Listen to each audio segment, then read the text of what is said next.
É uma alegria sempre tê-los conosco. Estamos dando continuidade ao segundo mês espírita, já partindo para as palestras finais.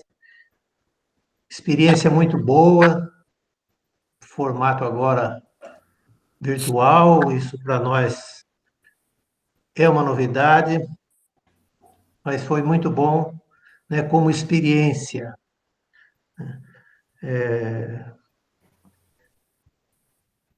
Nós queremos lembrar que é o segundo mês espírita da USE Intermunicipal de Ourinhos. Queremos agradecer a participação de todos, queremos agradecer a disposição do Aldenis, que vai trazer algumas informações a respeito do assunto por ele já preparado, vigilância e oração. Queremos agradecer a presença do Guaraci Nascimento, presidente da USE Regional de Assis, a retaguarda, a Márcia também ali sempre pronta para nos auxiliar.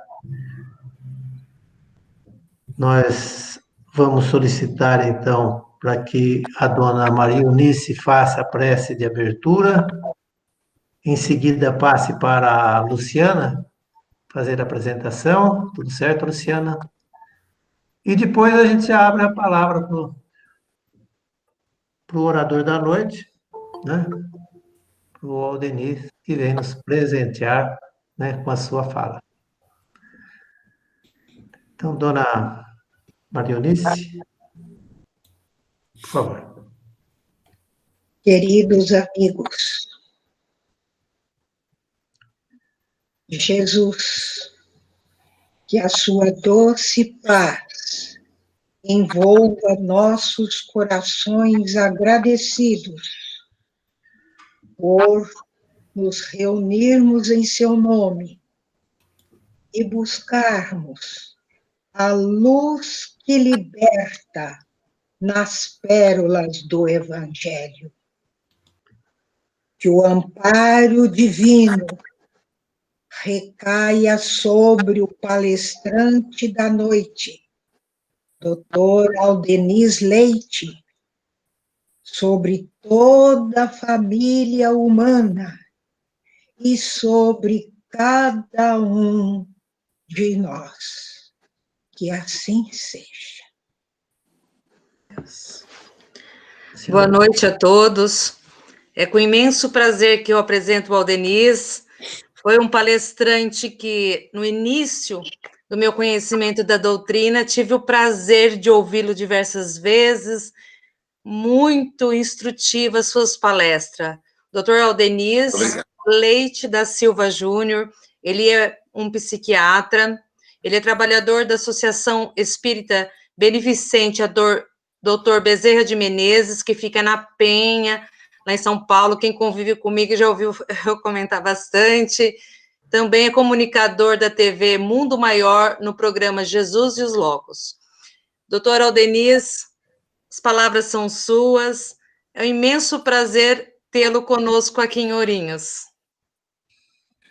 Muito obrigado, uma boa noite a todos.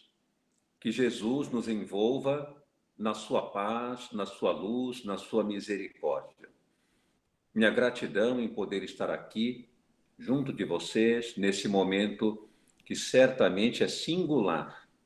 Cada vez que nós nos encontramos, cada vez que nós congraçamos em nome de Jesus, sem dúvida, nós acendemos uma lâmpada na direção do mundo inteiro e contribuímos de modo as pessoas se tornarem mais felizes.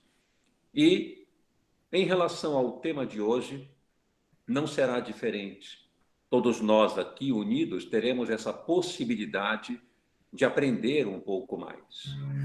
E, de uma certa forma, eu me sinto bastante tocado pela experiência de hoje, porque o tema me comove muito, em função de ter uma profunda ligação do ponto de vista psicológico com a logoterapia de Viktor Frankl, que foi o fundador da psicologia centrada no espírito, conhecida como logoterapia ou terapia focada no sentido de viver.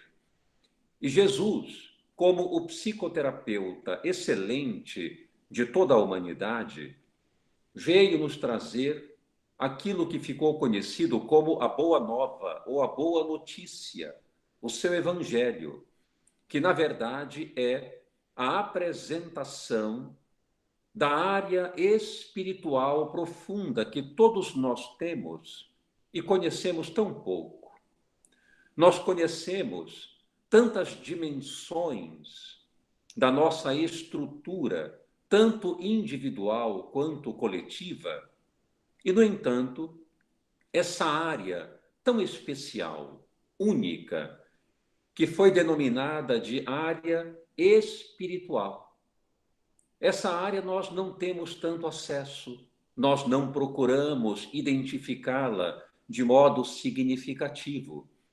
E é sobre isso que eu gostaria de conversar hoje, trazendo um alerta para todos nós, para acessarmos com mais propriedade essa área que nós temos, essa instância profunda que nós ainda não temos condições de acessar de maneira plena, mas podemos já alcançá-la em algum nível.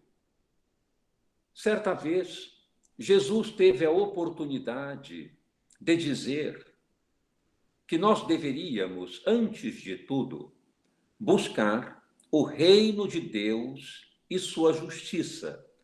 Porque se nós fizéssemos isso, tudo o mais nos seria dado de acréscimo.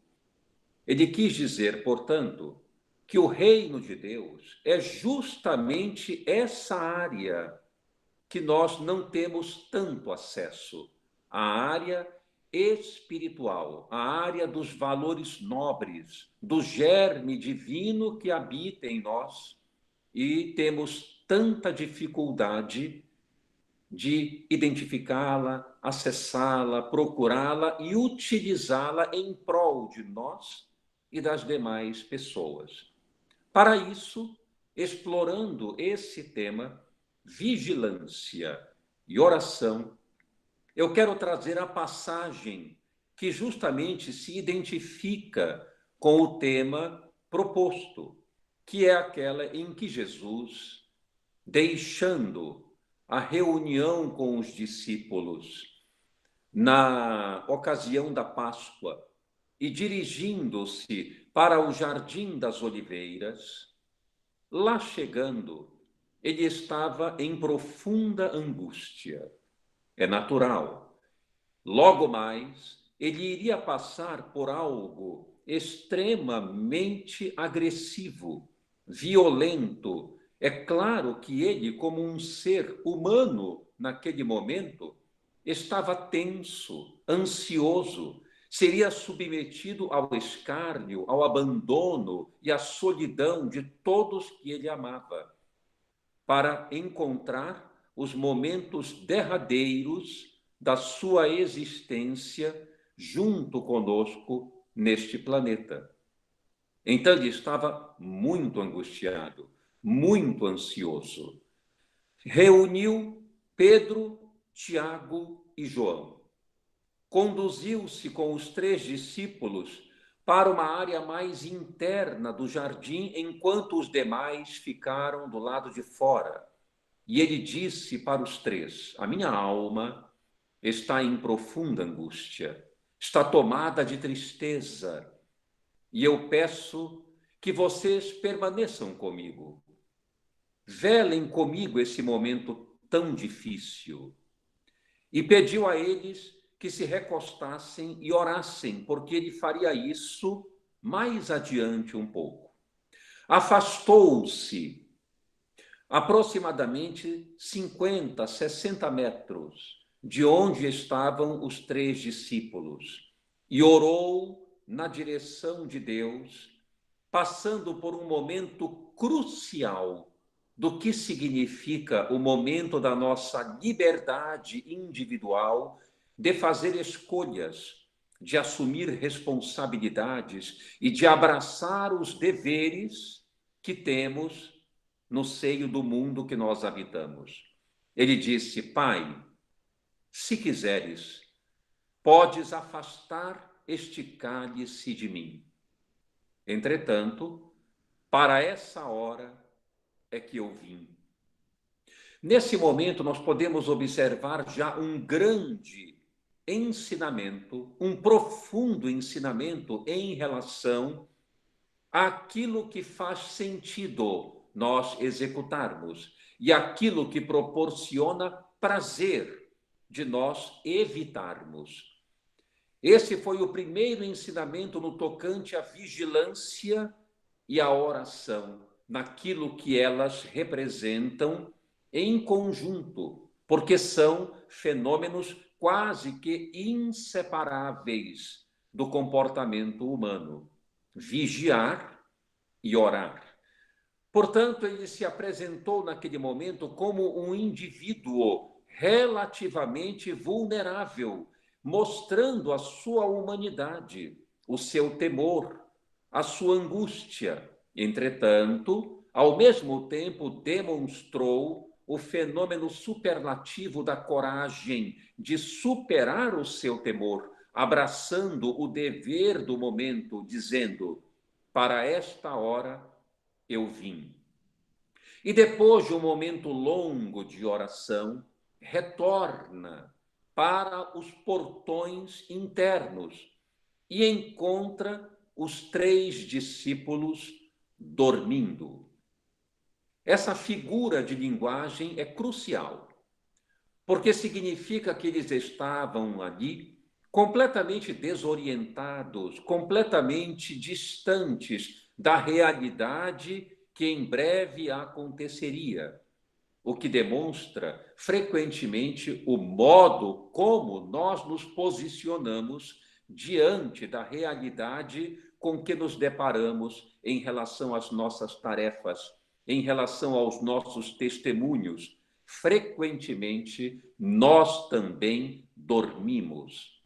Ele então alerta os discípulos, dizendo: mas não conseguem vigiar comigo 1 hora sequer? Vigiai e orai, para que não caiam em tentação. Porque o espírito está pronto, disse ele, mas a carne é fraca. Com base nessa afirmação, é possível fazer um estudo bastante cuidadoso do que significa o trânsito no mundo que todos nós temos com base na vigilância e na oração.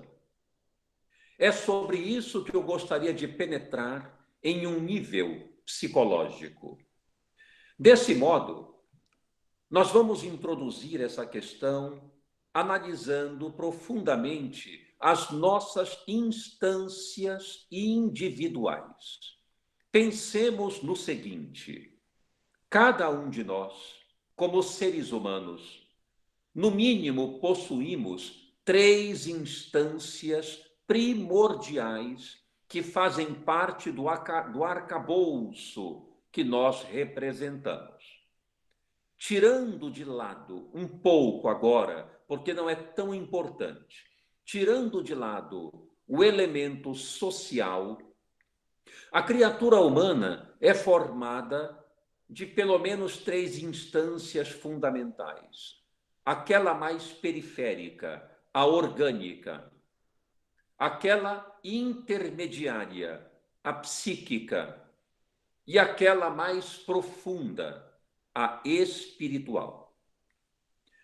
Se percebermos essas 3 instâncias, observaremos algo bastante curioso. O primeiro o orgânico é uma instância importante que nos atende às necessidades do mundo.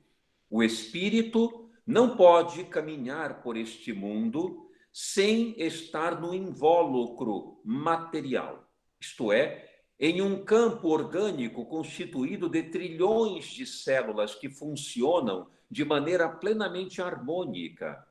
Porém, é uma área do ser humano que pode adoecer.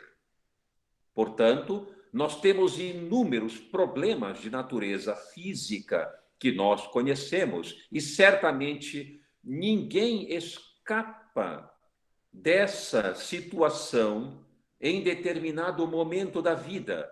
Adoecer o organismo, aparece um câncer, aparece um processo infeccioso, aparece uma alteração degenerativa, o diabetes, a hipertensão, o AVC, a pneumonia. Agora nós estamos diante da Covid-19. Enfim, o organismo, embora seja uma instância importante para o trânsito neste mundo, ele é um elemento vulnerável. Em seguida, nós temos o fator psicológico ou psíquico como outra instância que nos pertence. Esse fator psíquico que envolve o campo mental, ele também é vulnerável.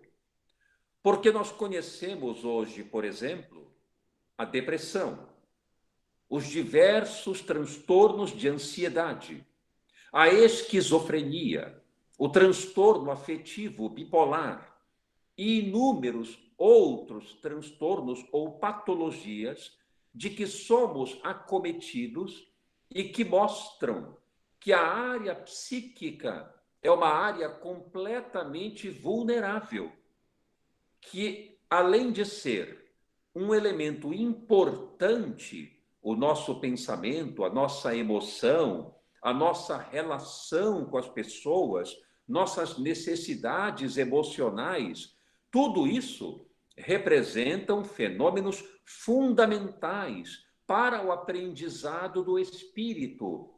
No entanto, não podemos esquecer que é uma área vulnerável.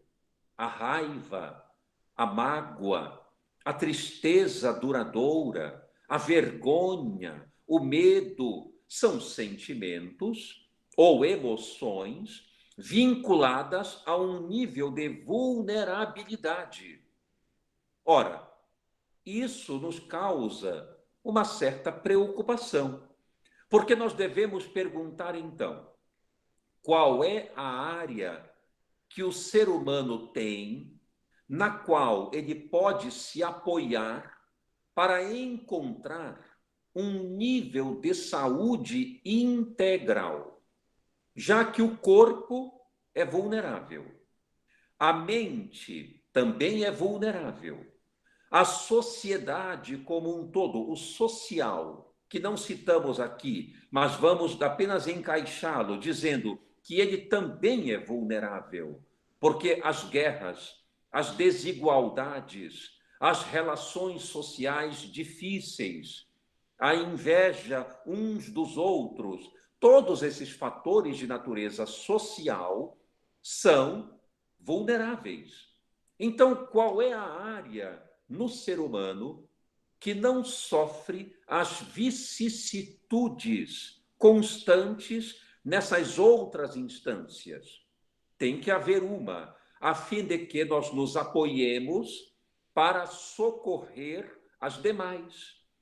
Jesus nos diz que essa área, que é incólume, sem máculas, onde se encontram as leis naturais no âmbito da consciência, conforme a pergunta 621 do Livro dos Espíritos, onde está escrita a lei de Deus na consciência.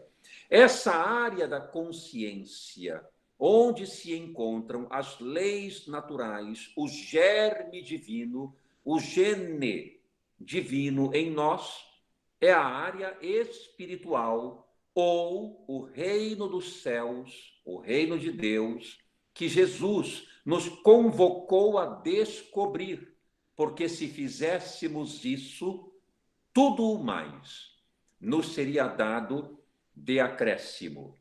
Ora, se eu preciso vigiar e orar para não cair em tentação, se eu preciso, portanto, usar recursos muito peculiares, muito especiais, instrumentos valiosos para me conduzir no mundo de uma determinada maneira, onde eu alcance a felicidade, a realização interior, a plenitude de viver, não pode ser através do meio orgânico e através do meio psíquico, porque ambos são vulneráveis e podem sofrer profundos danos a qualquer momento, conforme eu citei anteriormente. Então, para que nós possamos conduzir a nossa vida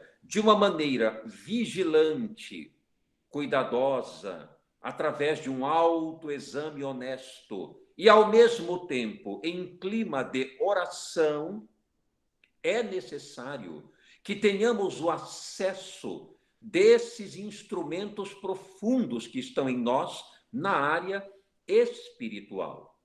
Nesse ponto, eu quero introduzir aqui, em paralelo, uma proposta presente na logoterapia de Viktor Frankl, que é a psicologia espiritual por excelência, quando ele diz que, da mesma maneira, conforme consta nessa proposta de Jesus, algo muito similar, ele propõe que o ser humano é um elemento, um indivíduo que possui 3 instâncias: a material ou orgânica, a psíquica e a espiritual, que ele denominou de dimensão noética. A palavra noética é uma palavra grega que significa espírito ou proveniente do espiritual.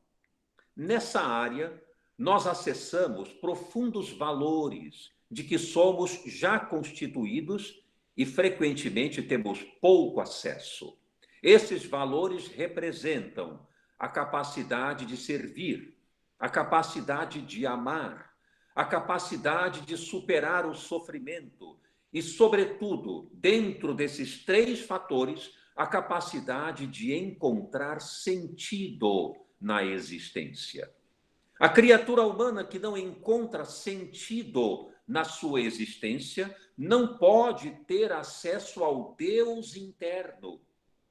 Porque se a vida não tem valor, se a vida não tem sentido, ora, no que ele crê? No que ele se apoia para cumprir as suas tarefas existenciais? Portanto, se ele se baseia nas 2 primeiras instâncias, no corpo e, ao mesmo tempo, no campo psíquico, ele fica a dever algo, porque ele não acessa a dimensão mais importante, que é a espiritual. E eu me recordo de Jesus quando diz de forma brilhante: por que vos preocupais com o que ireis comer, beber ou vestir? Vosso Pai sabe do que tendes necessidade. Antes que lhe peçais, buscai primeiro, portanto, o reino de Deus e a sua justiça, e tudo vos será dado de acréscimo. O comer, o beber, o vestir, nada mais quer dizer do que o acesso a todas aquelas áreas que são do nosso governo, mas que são vulneráveis. É a matéria, é tudo que é perecível, tudo aquilo que, embora importante, não é o fundamental, não é o primordial. E no momento em que ele encontra os discípulos dormindo, ele propõe a vigilância e a oração para que eles não caiam em tentação. Porque, embora o espírito esteja pronto, a carne é muito fraca. Vamos entender esse processo que ele apresentou para os discípulos. Ora, vamos nomear os símbolos que ele apresenta. O que é a carne? A carne, que é fraca, representa, portanto, conforme a proposta teórica que eu apresentei há pouco, justamente os fatores vulneráveis em que nós frequentemente nos posicionamos como bengalas para buscar satisfações muito provisórias, muito imediatistas, e normalmente são eles que nos conduzem às grandes frustrações existenciais. Toda vez que eu busco o prazer, toda vez que eu busco o fator imediato da satisfação, logo em seguida acontece algo extremamente interessante, que nós denominamos frustração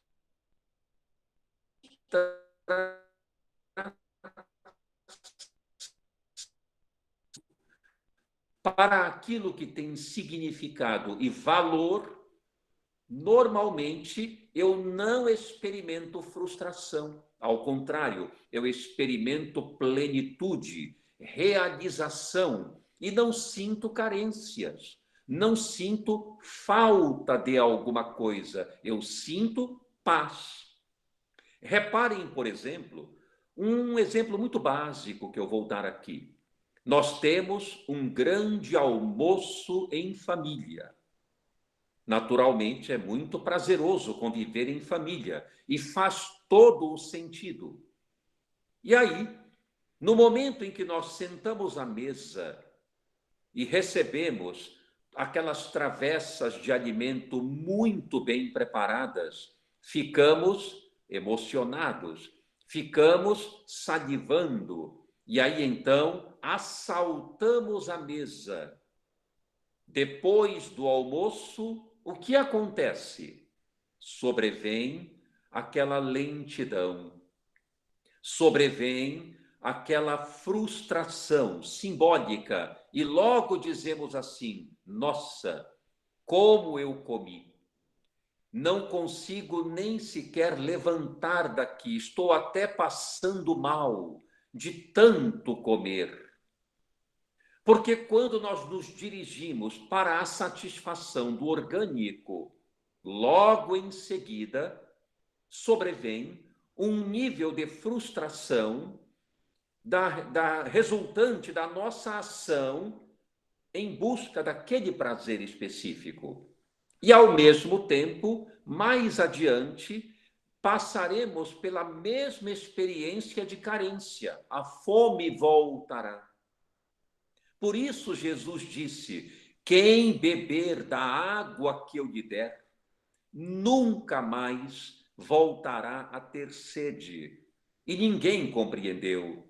Porque a mensagem que ele queria passar é: tudo aquilo que é em busca do prazer imediato e de uma satisfação imediatista, logo em seguida sobrevém uma necessidade muito similar, uma carência nova. Por exemplo, no campo sexual, no campo da alimentação, no campo da sede e qualquer outro nível de abastecimento orgânico. Isso reflete carências. No âmbito psíquico, a mesma coisa. Quantos de nós ainda não vivem em um nível de atendimento de necessidades? Ou seja, você tem que me amar, você tem que me servir, sem você eu não vivo. Vivemos em um nível de carência psicológica muito intensa, onde as pessoas precisam, para que sejamos felizes, atender às nossas necessidades emocionais. Caso contrário, logo ficamos contrariados, logo ficamos aborrecidos, revoltados. Portanto, o ciúme, a inveja, a cobrança de amor, de afeto. Ah, você nunca mais disse que me ama, você nunca mais atendeu, você nunca mais foi gentil comigo, você não me telefonou. essas necessidades carenciais de exigir que os outros nos atendam. Tais necessidades emocionais representam uma satisfação imediata que não podemos receber como desejamos. E logo sobrevém, portanto, a frustração. Mas quando acessamos a área pura e incólume que existe em nós, a área espiritual, que é aquela área que convida a amar, convida a servir, convida a renunciar, convida a testemunhar. Essa área, quando fazemos isso, sem exprimir cobrança, exigência, sem que a mão esquerda saiba o que faz a direita, experimentamos um nível de plenitude e de satisfação. Somos capazes, nesse momento, de perceber aquilo que representamos de tal maneira singular que produz uma felicidade incomparável e não experimentamos carências. Simplesmente é bom ser bom, simplesmente é útil ser útil, sem a necessidade que nos devolvam a mesma atenção, que nos devolvam a mesma solicitude com que nós tratamos as outras pessoas. Não é importante tanto receber como dar, porque aquele que dá, aquele que entrega, aquele que oferece, esse é muito mais feliz do que aquele que recebe, que é acalentado, que é embalado, que é elogiado, que é agraciado constantemente, porque isso atende às necessidades egóicas, não às necessidades espirituais. Porque o espírito não experimenta necessidade, ele experimenta valores, é completamente diferente. Portanto, nós só podemos vigiar e, ao mesmo tempo, orar quando temos acesso pleno a essa dimensão que ficou consagrada como a dimensão espiritual ou dimensão noética do indivíduo. Por isso, Jesus disse: o espírito está pronto, a carne já analisamos. Agora vamos analisar o espírito. Por que o espírito está pronto? Porque dentro de nós, dentro dessa área espiritual, tudo aquilo que representa o componente divino está guardado. Está dentro de um baú que ainda temos dificuldade de acessar. Mas ali está, em totalidade, assim como a bolota produz o carvalho. Ali está, dentro daquele baú em germe, toda a dimensão divina que habita em nós. Jesus, como já tinha pleno acesso a essa área profunda, teve a ousadia de dizer, de uma maneira muito corajosa: eu e o Pai somos um. Exatamente pelo fato de que, como ele já tinha acesso a essa dimensão divina ou espiritual, ele conhecia a Deus por inteiro, nos seus mais absolutos propósitos de servir e amar, coisa que nós estamos ainda caminhando para alcançar, mas nada impede que já façamos isso. Portanto, o que é vigiar? Vamos entender agora o que significa o termo vigilância ou o verbo vigiar. Vigiar significa alcançar, em primeiro lugar, a parte vulnerável, o corpo e a mente. Portanto, quando Jesus nos solicita que vigiemos, ele pede que nós, em primeiro lugar, tenhamos contato com as áreas vulneráveis. E, frequentemente, nós não fazemos isso numa autoanálise muito honesta. Quem de nós, de rotina, pergunta, por exemplo, quais são as minhas necessidades emocionais? Do que é realmente que eu tenho carência? Quais são as minhas emoções expressas nesse momento? Eu guardo alguma mágoa? Eu tenho algum sentimento que me perturba? Eu consigo ter contato com esse sentimento? Quando não fazemos isso, o que acontece é projetamos na direção das outras pessoas a nossa infelicidade e passamos a criar problemas de relações, seja no trabalho, seja dentro do lar, na convivência matrimonial, nas relações com os amigos. Quando nós estamos, de alguma forma, carentes ou com necessidades emocionais não percebidas, tudo o que fazemos é lançar sobre os outros essa insatisfação. Isso foi conhecido desde a psicanálise como um mecanismo de projeção. Então, quando não vigiamos, quando não nos conhecemos, não nos estudamos naquelas áreas mais vulneráveis, o que fazemos é atacar os outros ou evitar os outros. Ou nos distanciamos das pessoas, evitando-as, ou partimos para cima delas, agredindo-as, ferindo-as, porque temos medo e vergonha de conhecer o real fator causal dessa perturbação, nós mesmos. Porque não conhecemos aquilo que precisamos atender, cuidar, examinar. Justamente porque não acessamos a área dos valores, a área que nos mostra como seres importantes no mundo, no ambiente da criação. Então, nós não acessamos essa área profunda, consequentemente, não nos conhecemos nas áreas vulneráveis. E vamos, então, comprometendo relações, comprometendo a nós mesmos, e aí surge a depressão, surge a ansiedade, o transtorno do pânico, as fobias, tudo isso representa sinalizações de que nós não estamos tendo um exame das áreas vulneráveis, da mente e do corpo.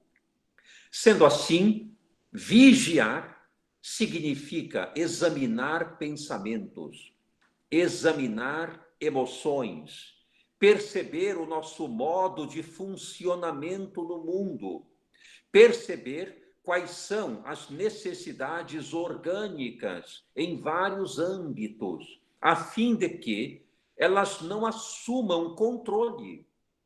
Porque quando elas assumem controle, nós perdemos totalmente o governo dos nossos comportamentos. Quando nós não estudamos por que eu estou sentindo tanta raiva nesta situação? Por que eu estou percebendo eu mesmo tão magoado com fulano ou com Beltrano em relação ao que ele me disse? Quando nós não estudamos essas emoções, os nossos pensamentos, a única coisa que pode acontecer é as separações, as dissensões, as rupturas de relações extremamente felizes, agradáveis, que poderiam ser duradouras, amorosas, mas pela falta de autoconhecimento, rompemos com as pessoas, brigamos com todos ou evitamos.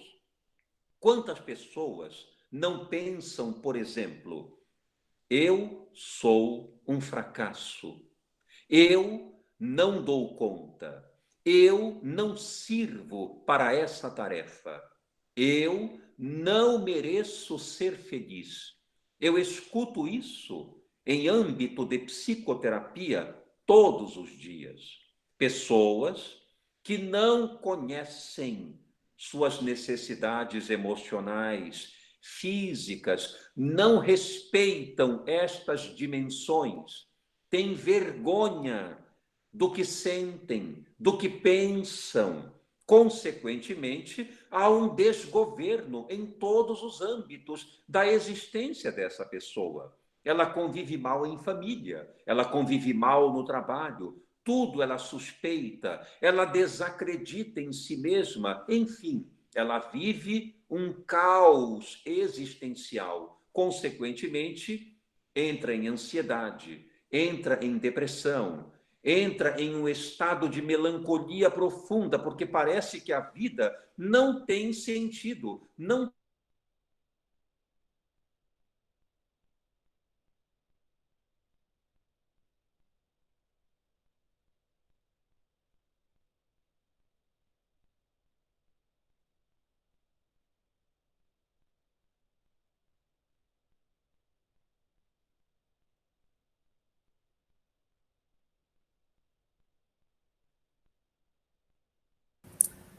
um pouco essa percepção.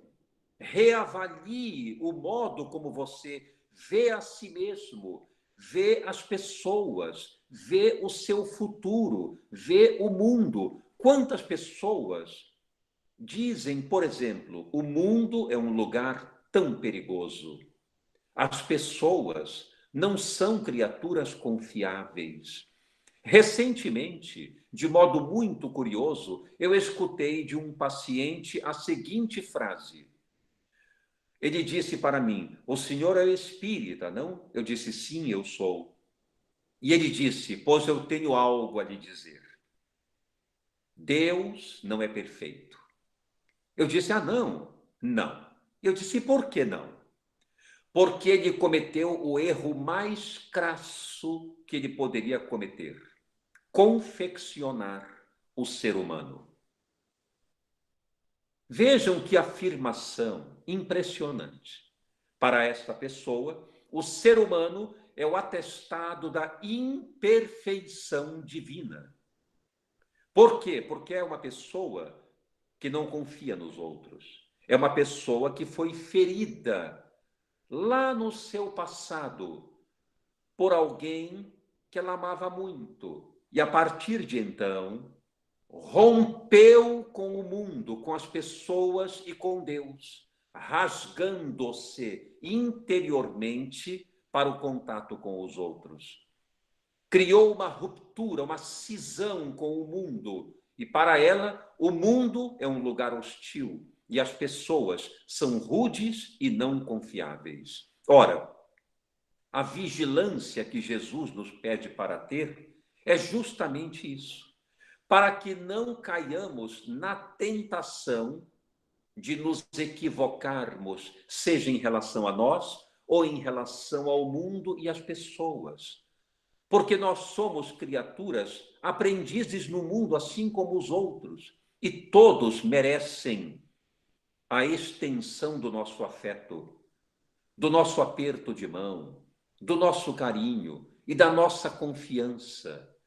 Porque todos nós somos capazes de errar, capazes de tombar, mas ao mesmo tempo temos uma dimensão espiritual que nos faz reerguer, levantar e retomar o caminho, tentando acertar de uma maneira mais equilibrada, mais serena, mais adequada, mais correta.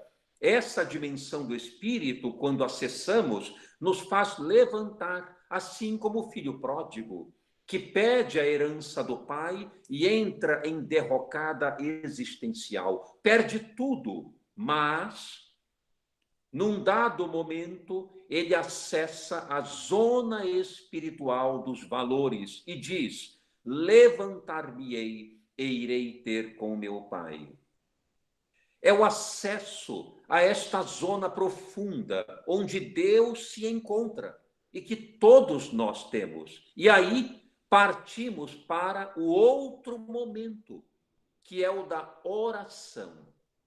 Como nós podemos entender a oração do ponto de vista psicológico? Agora, a oração é o acesso não mais às áreas vulneráveis, a mente, o corpo, as necessidades orgânicas e emocionais. Já passamos dessa fase.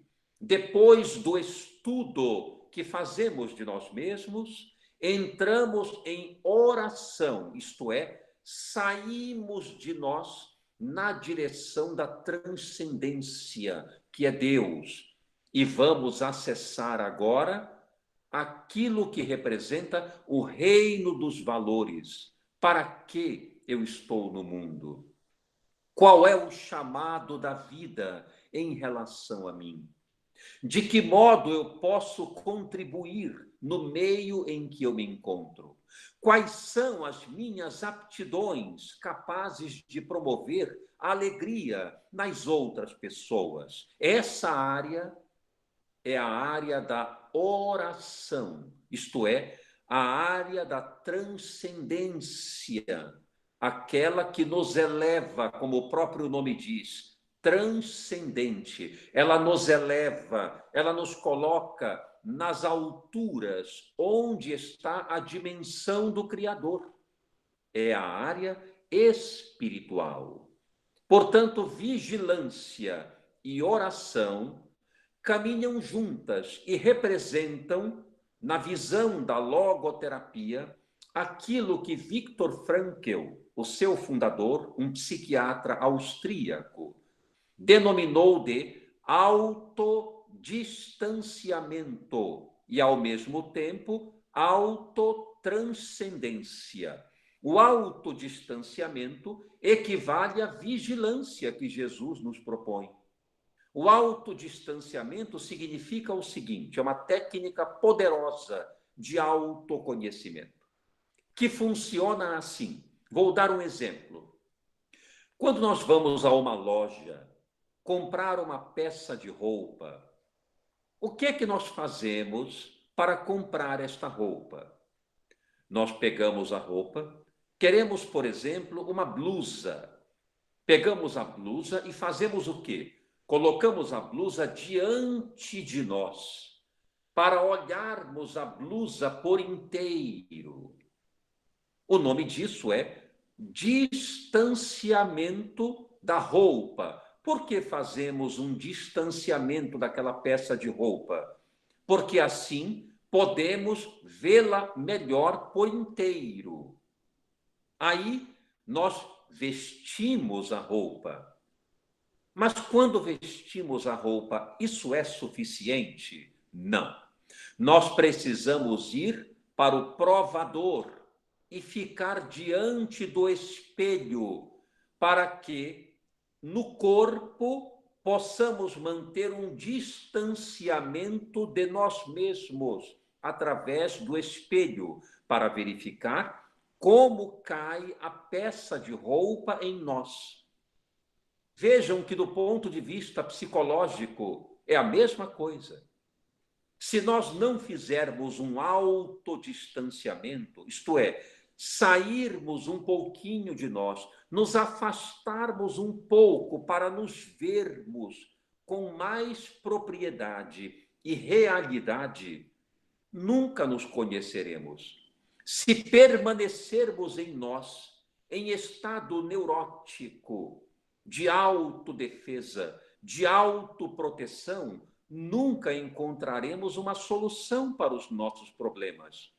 Esse teor de comportamento é a vigilância, o autodistanciamento. A pessoa que diz assim: eu seria feliz se fulano me amasse. Tudo daria certo se ele me ajudasse. Eu teria mais sucesso se as pessoas cooperassem comigo. Sempre os outros, nunca ele. Sempre os outros são responsáveis pelo mal que ele experimenta. Ele é uma vítima do destino, da sociedade, do grupo social, do ambiente doméstico. É aquele que é pisado pelos outros. Isso acontece porque ele não se distanciou de si mesmo e não percebeu que ele, como ser humano, é dotado de uma responsabilidade existencial e que ele deve tomar posição sobre tudo o que lhe acontece, que ele não é uma marionete do destino.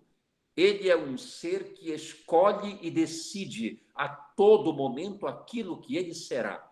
Sendo assim, se ele não se distancia para olhar a si mesmo com uma verdade absoluta, com uma integridade real, não se conhece. Porque se ele se distancia, imediatamente ele pensa, não, mas alto lá, eu tenho vontade própria, eu posso tomar uma decisão, eu posso dizer não se eu quiser, eu posso renunciar ao que não é bom.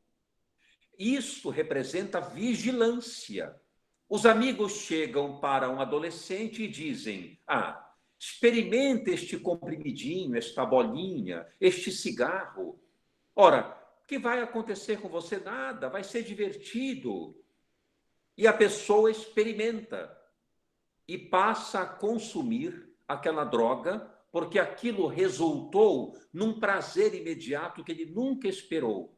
De repente, ele é descoberto pelos familiares e ele diz: mas eu não tive saída.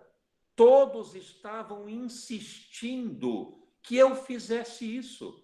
Estavam todos no meu pé, exigindo, pedindo. Eu não tive como dizer não. Isto não é verdade. Isto aconteceu porque ele não tinha o treino do autodistanciamento para saber que ele poderia tomar posição sobre as coisas e dizer: não farei isso, não tenho necessidade de agradar a ninguém, não tenho necessidade da aprovação dos outros. Eu sei o que é bom para mim.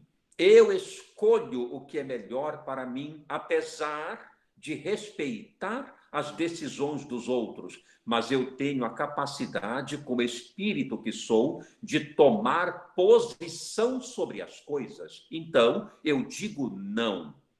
Nós só podemos alcançar esse nível de vigilância quando aprendemos a nos distanciar dos problemas e estudá-los na nossa vulnerabilidade, nas nossas dificuldades. Por que eu não consigo dizer não? Será que eu sou alguém que necessita muito que os outros gostem de mim, que os outros me aprovem? Será que eu sou alguém que necessito ser o centro das atenções e quando eu não sou notado, aplaudido, eu me magoo com facilidade? E eu preciso que os outros gostem de mim, por isso eu saio concordando, aceitando, sem saber dizer não e me submetendo àquilo que os outros querem. Será que é isso que está acontecendo comigo? O nome desse processo é autodistanciamento. Eu passo a me conhecer e reconhecer as minhas carências, portanto, modificando-as. No momento em que eu faço isso, eu passo para a outra etapa, que é a oração. Porque a oração não é mencionar palavras na direção de Deus. Orar não significa apenas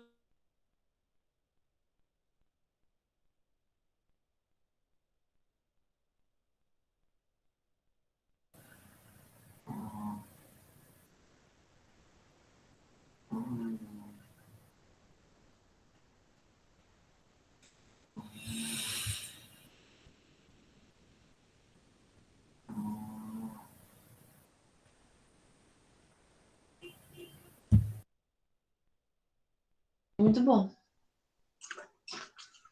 Guaraci, tem que avisá-lo quando ele retornar que nós não ouvimos nada. do entendimento. E aí, nós, saindo de nós na direção de Deus, alcançamos o ponto final da superação de tentações. Por fim, o que é uma tentação?